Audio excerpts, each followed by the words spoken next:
decir, la D, la E, la F. Por acá vamos. Ay, espero que no se ataque el virus, padre. ¿Mm? Espero que no nos ataque el virus. No, es que escúchame. No lo vas a usar pues adentro. O adentro En lo el usas. eje corto del ventrículo izquierdo, apenas más, como que trata de rotar más que contraerse. Y acá en el ventrículo izquierdo, en un apical 4 cámaras, completamente dilatado, incluso el septum desviado hacia lo que es el ventrículo derecho. Muy bien, entonces, ¿cuál será la respuesta? 25 no es, podría estar entre 10 y 15, 5 y 10 creo que extremadamente ya estaría al borde del paro. Creo que podríamos estar entre la B y la C, la mayoría, ¿no? Y se hizo la medida, ¿no? Ahí está. Se traza un modo M, se ve el cambio entre lo que es la diástole y la sístole, y ese valor salió entre 25 y 30 más o menos. Pero ¿cuál es el error acá? Sí, El error está en que gracias. cuando haces el método de Tage, este es el método de Tage, solo he cortado esta parte. Ese método de Tage no me dice que está a la izquierda, que está a la derecha. Entonces, si bien es cierto, con este método de Tage salió entre 25 y 30, probablemente cuando se haga otro método debe estar mucho más bajo. Pero en conclusión, es una severa depresión miocárdica.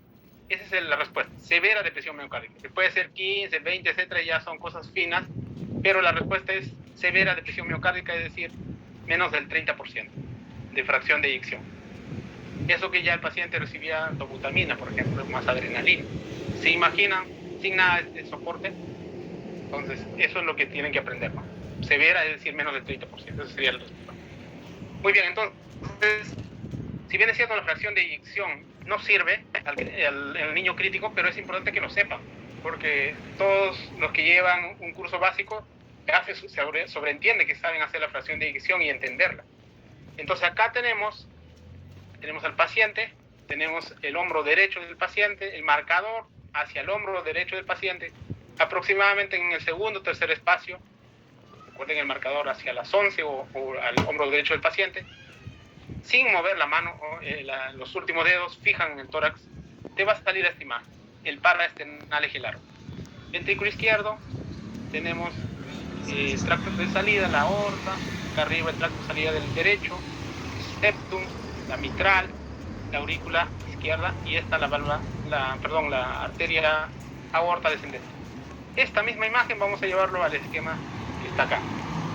Esta es la parte derecha, el izquierdo, la aorta, la aurícula izquierda. Entonces le vamos a hacer un corte con modo M, a nivel del 3. Atentos a la jugada, ahí está, estamos cortando. Miren, modo M. Y vamos en modo M. Sí. Perpendicular. Es temprano. 5:30. Sí. A lo que es las paredes perpendicular. Y te va a salir, activando el modo M, te va a salir esta imagen. Un momento en el cual está cerca, que será la sístole, y un momento en el cual se alejan las paredes del ventrículo y la sístole. Seguimos, para no confundirse. Ese amarillo es el septum interventricular, esta parte. Acá el amarillo. La flecha roja, la B, está hablando la cavidad en sí del ventrículo izquierdo. El celeste es la pared, que no es posterior, vuelvo a decir. Muchas veces escuchan en una clase y dicen pared posterior, no es pared posterior, pared inferolateral del ventrículo izquierdo. Esta estaría representando así. Vamos a seguir.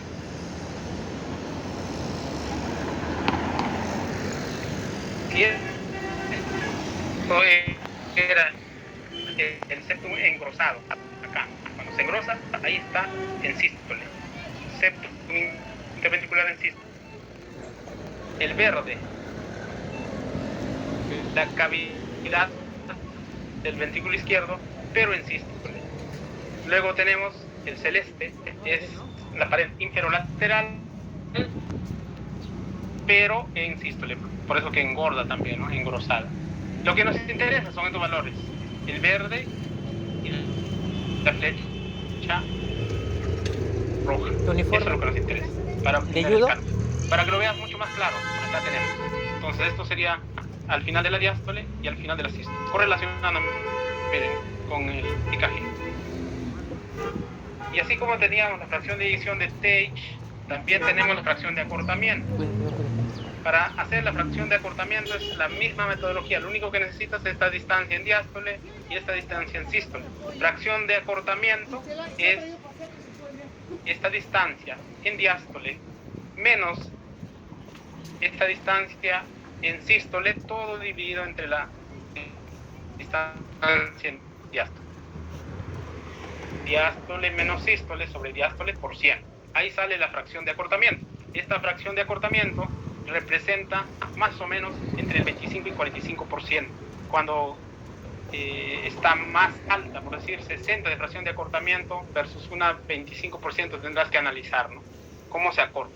¿Se acorta poco o se acorta mucho? En los recién nacidos, más allá de los 25%, y en los niños un promedio, ¿no? En 36%, más o menos entre 28 y 44. Como les vuelvo a decir, la fracción de acortamiento te sirve siempre en cuando todo el ventrículo esté conservado en su función. Basta que esté alterada una de las zonas y el corte lo haces por una sola dirección, puede ser falso. Al igual que de la fracción de eyección de Tage. Hay que tener cuidado. Entonces, cuando tiene contracción segmentaria alterada, no ayuda ni la fracción de eyección de Tage, mucho menos la fracción de acortamiento. Si todo está conservado, sí podría ayudar en los recién nacidos, por ejemplo. Entonces, si la fracción de eyección de Tage, método Tage, no ayuda mucho, ¿cuál sí podría ayudar en algo? La fracción de eyección del método de Simpson. Entonces, acá tenemos un apical 4 cámaras, tenemos el ventrículo izquierdo en diástole, lo que se tiene que dibujar todos los bordes, se dibuja los bordes, y acá tendríamos el volumen al final de la diástole, y en este apical 4 cámaras vemos la sístole. Observen cómo está el electro. Y lo que vamos a hacer es la diferencia, ¿no? De este volumen que está en diástole, vamos a restar este volumen que está en sístole y lo vamos a dividir todo en el volumen, sobre el volumen de diástole. Diástole menos sístole sobre diástole por 100, esa es fracción de eyección de Simpson. Así como se hace en 4 cámaras, luego se tiene que hacer en 2 cámaras, en apical 2 cámaras, y tenemos que sacar el promedio, y eso será el valor que debe estar más allá del 55% para ser normal. El corazón que analizamos era menos del 30% y es depresión severa, ¿no? Entonces, para ser normal, más de 55 a 75, por ejemplo. Pero hay que también valorar en algunos niños, por ejemplo, ¿no? Normal podría ser incluso más alto, ¿no? 56, 83, algunos un promedio de 66, y cuando es severa, algunos consideran menos del 30, otros menos del 20. Es decir, en conclusión, hay varios valores y habría que, de acuerdo a la guía que tienes en tu servicio, decir, bueno, para todos cómo es leve, moderada, severa. Entonces tendrían que poner una cifra, ¿no? Pero bueno, eso es lo que tenemos. Luego tenemos otro análisis del cambio de lo que es el área fraccional, ¿no? Es decir, cómo cambia en un eje corto en la diástole versus la sístole. Ese cambio de área, ¿no? Cambio de área de diástole y sístole. Y lo único que hace es restar cambio de área de diástole menos cambio de área en sístole sobre cambio de área en diástole. Todo por 100 sería cambios del área fraccional, que va entre 36 a 74% aproximadamente. Esto también te ayuda para ver cómo está la función sistólica del ventrículo izquierdo. Tenemos acá un apical 4 cámaras, entonces este es el ventrículo izquierdo, y lo que hacemos es poner un modo M a nivel de la valva mitral, que puede ser la septal, porque acá tiene la valva mitral a nivel del septum septal, entonces, o la lateral, como en este caso se está analizando. Entonces recuerden que acá había un movimiento longitudinal, se sube y baja lo que es el ventrículo izquierdo, y esos cambios saldrían acá. Por momentos se eleva, por momentos baja.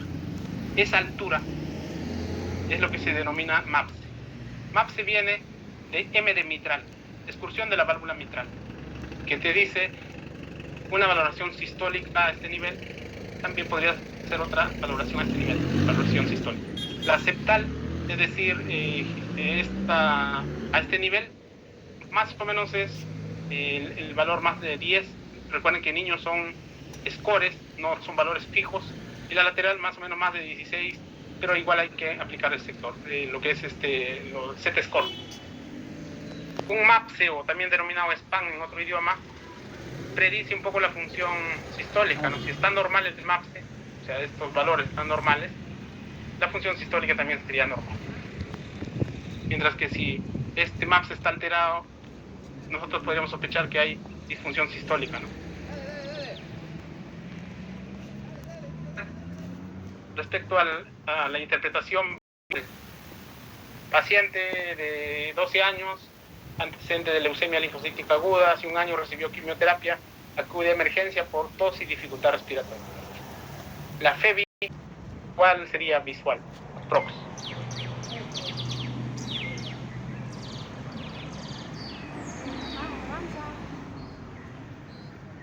Papá, avanza, por favor.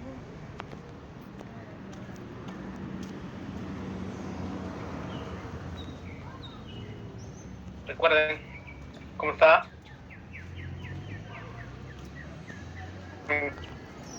Fíjense, además está, ¿no? El ventrículo izquierdo dilatado, la aurícula izquierda dilatada, tiene insuficiencia incluso mitral, por lo menos moderada, quizás severa, no vemos el chorro hasta el final. Entre sístole y diástole casi el cambio no existe. ¿Cuál sería el valor?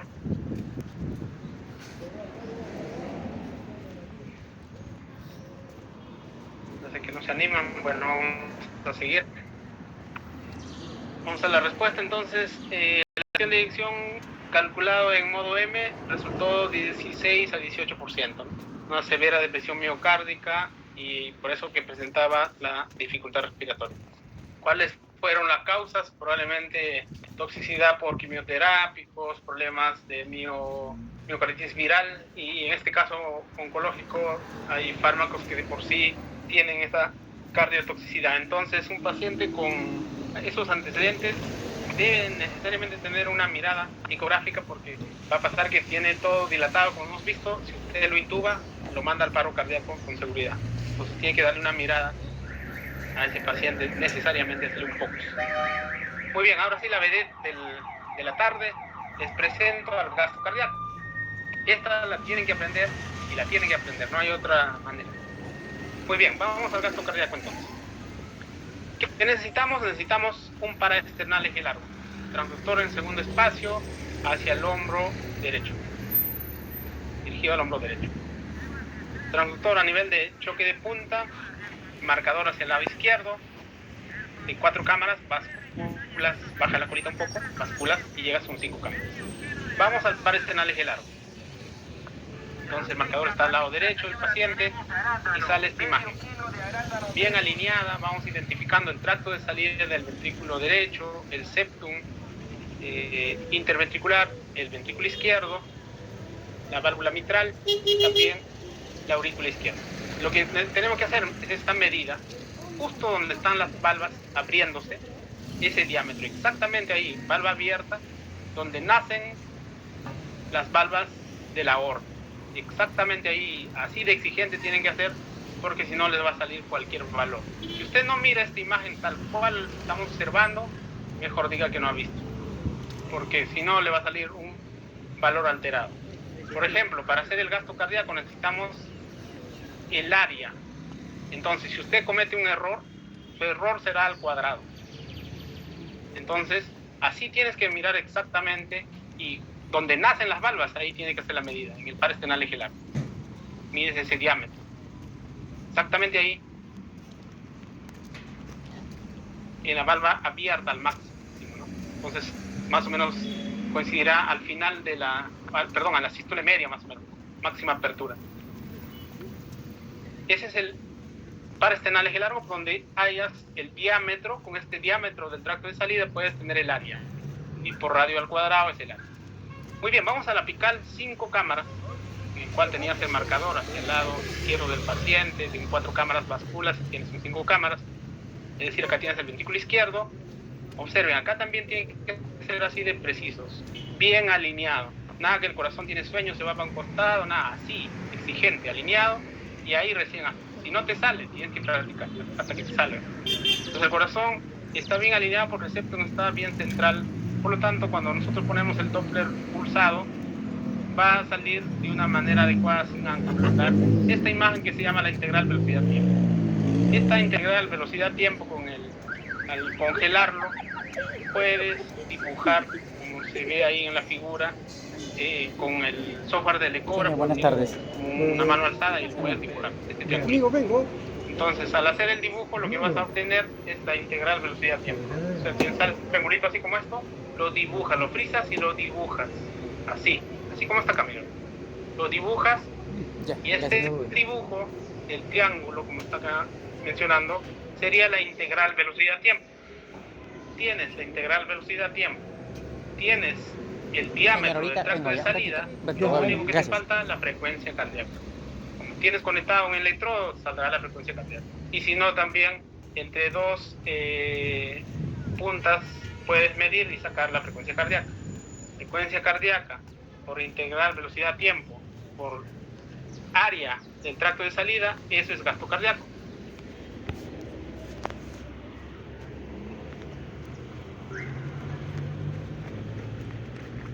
Entonces, ya una vez que ustedes han aprendido a hacer el gasto cardíaco, viene del Swan-Ganz a la ultrasonografía. Esta es mi página, los que no conocen mi página, les invito a conocerla. Ahí tengo algunas cosas divertidas desde algunos años atrás, y ustedes también lo pueden compartir, sus imágenes las podíamos colgar también, y hay cosas importantes, ¿no? Entonces, si antes se usaba el Swan-Ganz, que era tan importante, ahora casi no se usa, ¿y cuánto se ha podido avanzar con la ultrasonografía? Entonces, realmente bastante, ¿no? Muchas de esas variables se pueden obtener, por ejemplo, el gasto cardíaco de manera confiable. En los niños, más que hablar de gasto cardíaco, es importante hablar de índice cardíaco. Y el índice cardíaco no es otra cosa que el gasto cardíaco sobre el área de superficie corporal del niño.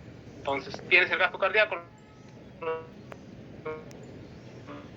divides entre su área, el análisis del índice de resistencia vascular sistémica. Como ya tienes el gasto cardíaco, tienes una línea arterial, presión arterial media, tienes la presión venosa central obtenida del catéter, haciendo la ecuación podrías obtener el índice de resistencia vascular sistémica.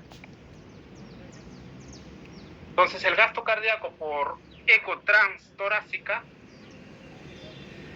la medición de este gasto cardíaco por eco transtorácica está validada, tanto en adultos también en niños. Pero así de exigente tienes que ser con la imagen como he mostrado. Si no, te va a salir cualquier cosa y el manejo también no va a ser tan óptimo.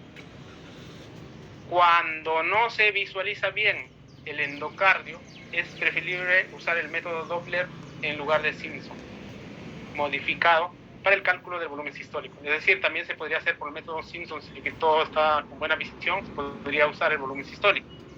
Para lo que estábamos aprendiendo, el gasto cardíaco, fíjense las unidades, en litros por minuto, es igual a frecuencia cardíaca, que lo tienes del electrodo conectado al ecógrafo, ya finalmente del monitor, o auscultando o mirando el corazón de punta a punta, la integral velocidad-tiempo en centímetros, fíjense en centímetros, por área aórtica, que también debería ser en centímetros. Es decir, mides el tracto de salida del ventrículo izquierdo, ese diámetro, y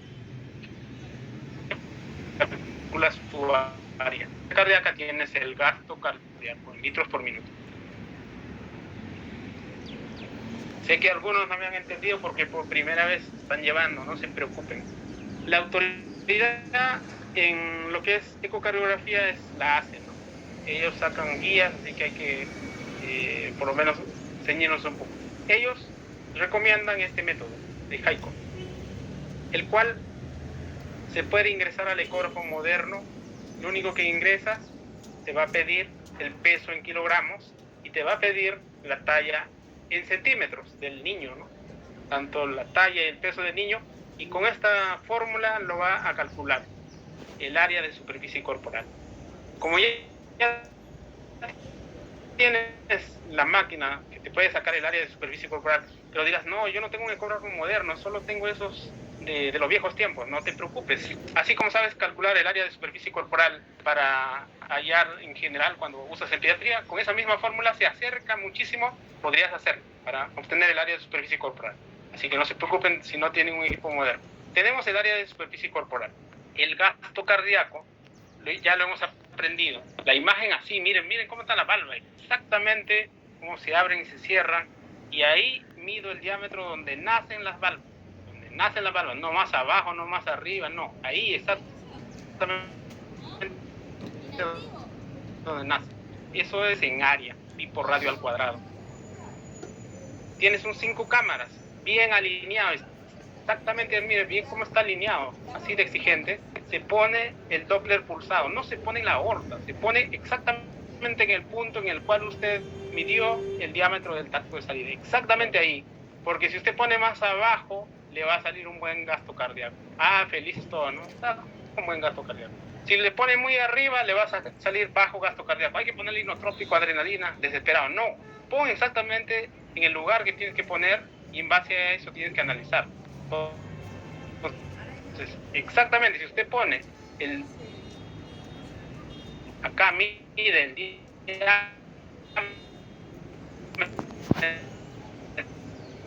justo donde nacen las valvas y obtener la integral velocidad-tiempo.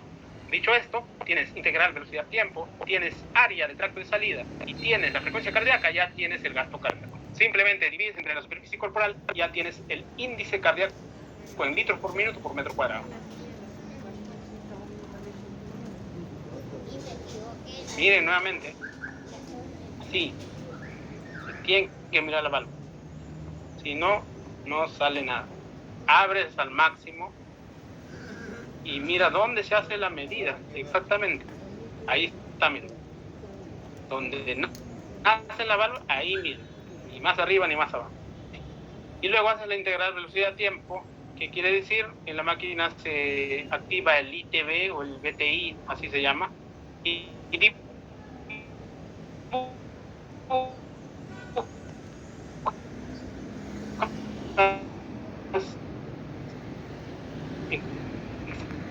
exactamente este triangulito y por el izquierdo, cuando estabas midiendo acá, para en el eje largo, es decir, el diámetro del tracto de salida del ventrículo izquierdo, a veces puedes sobreestimar el área porque has medido mal. O por otro lado, cuando haces el 5 cámaras, haces la integral velocidad-tiempo, sí, pero hecho en el mismo lugar como me dijo mi clase, pero ¿por qué no me sale bien? ¿Y por qué no correlaciona? Ah, lo que pasa es que también no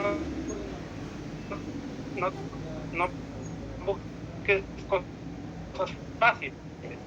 Si te salió un dibujo, al menos trazar de 3 a 5, integral tiempo. ¿Qué más? Cuando tienes el apical 5 cámaras, en este caso, el Doppler pulsado, el ángulo debe ser menor de 15 a 20.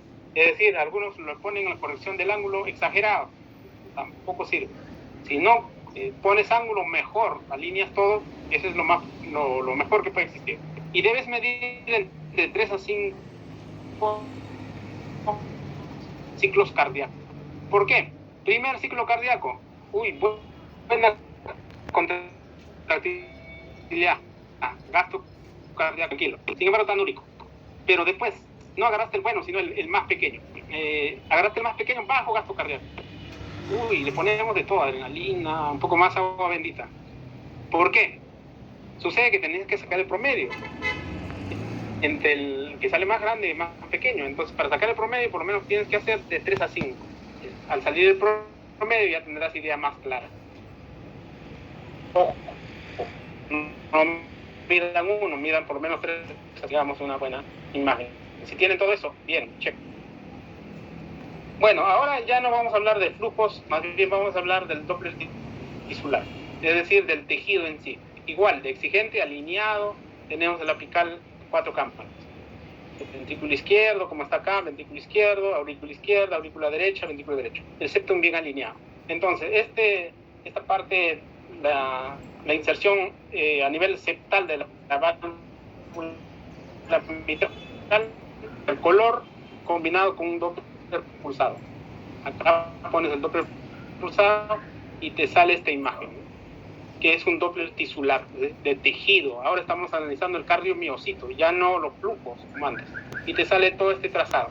La primera parte es esta que vemos acá, esta ondita, es la onda E, es decir, cuando hablamos del llenado, la E mitral, pero en este E tisular y la A tisular. En esta zona, antes de la eyección, viene el tiempo de contracción isovolumétrica. Luego tiene el tiempo de eyección, que es la sístole.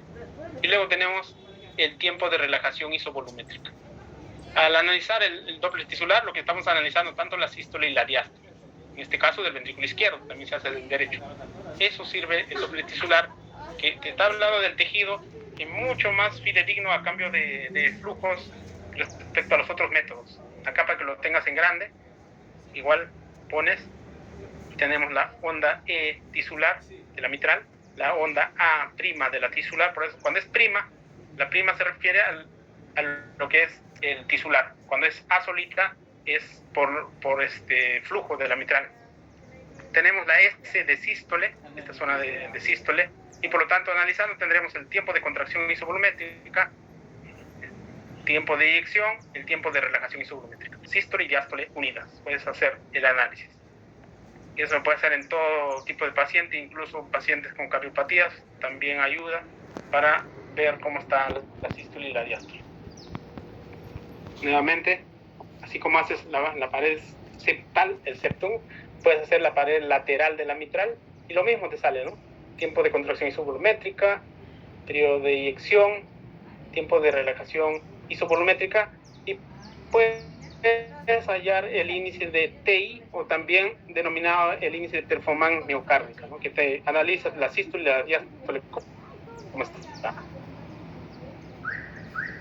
En 9 años, y vas analizando los valores que te pueden salir, ¿no? La E prima, la S prima, incluso puedes hacer correlación E prima, que un poco habla de la presión encuñadera pulmonar. Eso en otro momento lo hablaremos. También puedes analizar cómo se correlacionan, ¿no? La S mitral, etc. Acá un poco más para remarcar la tisular de lo que es la válvula lateral, en la pared lateral. Se le ponen el Doppler pulsado a un color así y sale lo mismo, ¿no? Salen esos mismos valores. Hay tablas para niños, y esto cuando hablábamos, ¿no? El índice de performance miocárdica o el índice de TI. Entonces, el índice de performance miocárdica es igual a ¿qué? Al tiempo de contracción isovolumétrica, más el tiempo de relajación isovolumétrica, este pedacito nada más. Todo sobre el tiempo de eyección. ¿Cuál es eso? Esto, la eyección. Y eso es el índice de performance miocárdica, que más o menos va entre 0,3 a 0,38, y de acuerdo a eso podrías interpretar, ¿no? Puedes usarlo tanto en perioperatorio de cirugía cardiovascular, cuando está incluso con fármacos anestésicos o inotrópicos, también en postoperatorio de tetralogía de Fallot. Recuerden que en el TAPSE que hablábamos, en el ventrículo derecho, en el postoperatorio no sirve, porque una vez abierto el pericardio se altera la TAPSE, así que no se va a valorar de manera adecuada. Entonces, índice de en niños, 0,35 más 0,05. Para mayor de los normales de 0,35 a 0,5, por decir, quiere decir que hay una depresión sistólica del ventrículo izquierdo. Recuerden, hay valores variables, eso hay tablas, como se les menciona acá. No se preocupen de recordarse en números. Y poco hay un libro de la diastología que ya les invito para la siguiente clase. Todo un libro de diástole nada más. Entonces, para los niños existen tablas, y entonces es difícil recordar. A veces quieren copiar la tabla y el ponente lo pasó rápido. No se preocupen, se gusten. Hay muchos set scores, pero lo importante que ahí lo único que hace es medir digamos, las cavidades y esos valores de acuerdo al peso y la talla, la edad, lo pones y la máquina te saca los valores y te dice si está normal o no. Quizá un recomendado podría ser esto, ¿no? Z-Score-Boston.org, podría ser eso. O cualquiera de los Z-Score, pero lo importante es que usen Z-Score. Y luego ya vienen métodos más avanzados que decíamos en la primera clase, el cual ya analiza no solamente el cardiomiocito, sino por partes, todo de manera global, que viene el strain, ¿no? Sobre todo esos niños que son oncohematológicos deberían tener un strain basal y luego si se ponen críticos otro strain en ese momento y te daría pronóstico incluso. Pocas preguntas. Sístole, ¿cómo está la sístole en esta pregunta? Dice, la función sistólica del ventrículo izquierdo está, miren, acá está el trazado eléctrico, así debería estar. ¿Cómo está la función sistólica? Algunos se anima, aumentada, conservada o disminuida. 3 alternativas, ¿no? Facilito, ¿no? La A, la B o la C. A ver, participen, ya hemos avanzado, yo creo que ahora sí ya están en la capacidad de decirme cuál creen, aumentada, conservada, disminuida.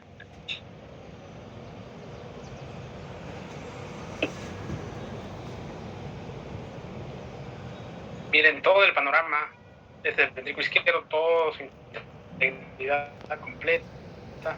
Miren el derecho, miren las valvas, la válvula mitral, miren cómo está aumentada, conservada, disminuida.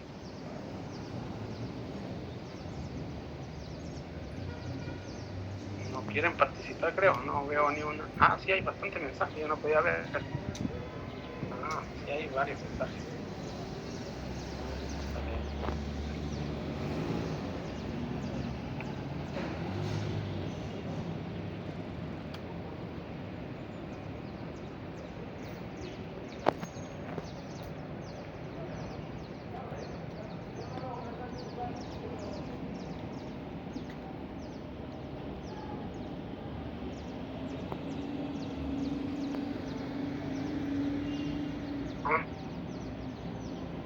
Varios mensajes. Ya están escogiendo muy bien.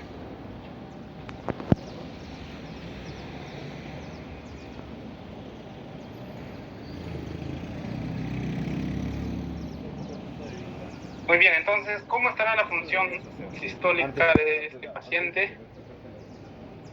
La verdad que esta no es una pregunta fácil. Por más que existan aumentada, conservada, disminuida, no es tan fácil.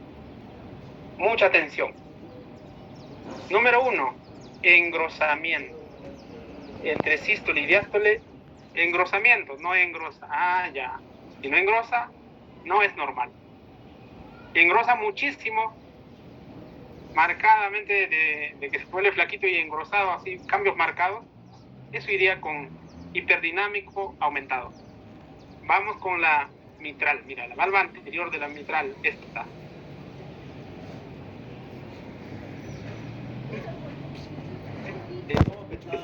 Pega al septum.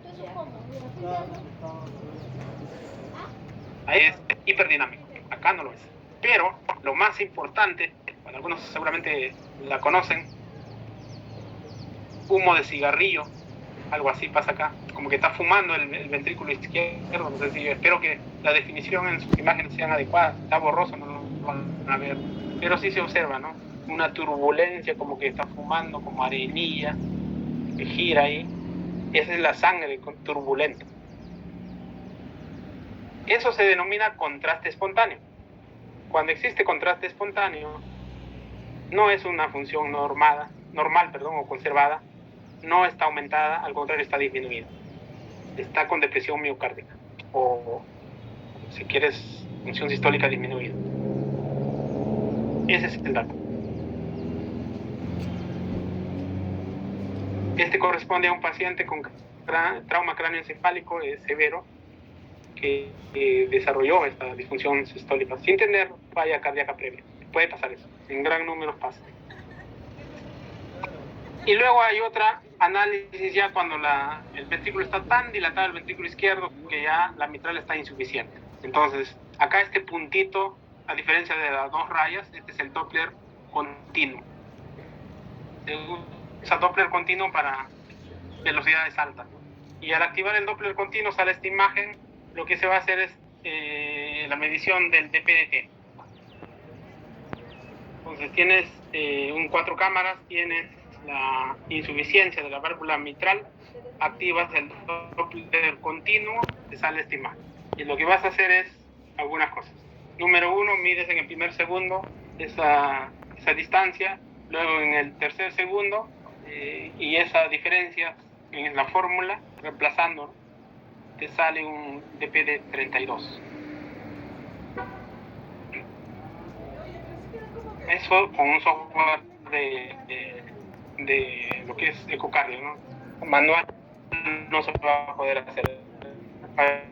Eso entonces tendrías que tener un software que es la insuficiencia severa. Mira cómo se llega hasta el final de la aurícula izquierda, sale esta gráfica, y con la máquina, ¿no?, la medida en el primer segundo, en el tercer segundo, y a la misma máquina te saca el DPDT. La derivada presión-tiempo, denominada DPDT, es normal cuando es más de 1200, función sistólica disminuida a menos de 1000 y severamente deprimida a menos de 800. Esto puede ser variable en niños, pero más o menos son cifras en general, ¿no? Y eso es todo de función sistólica, digamos,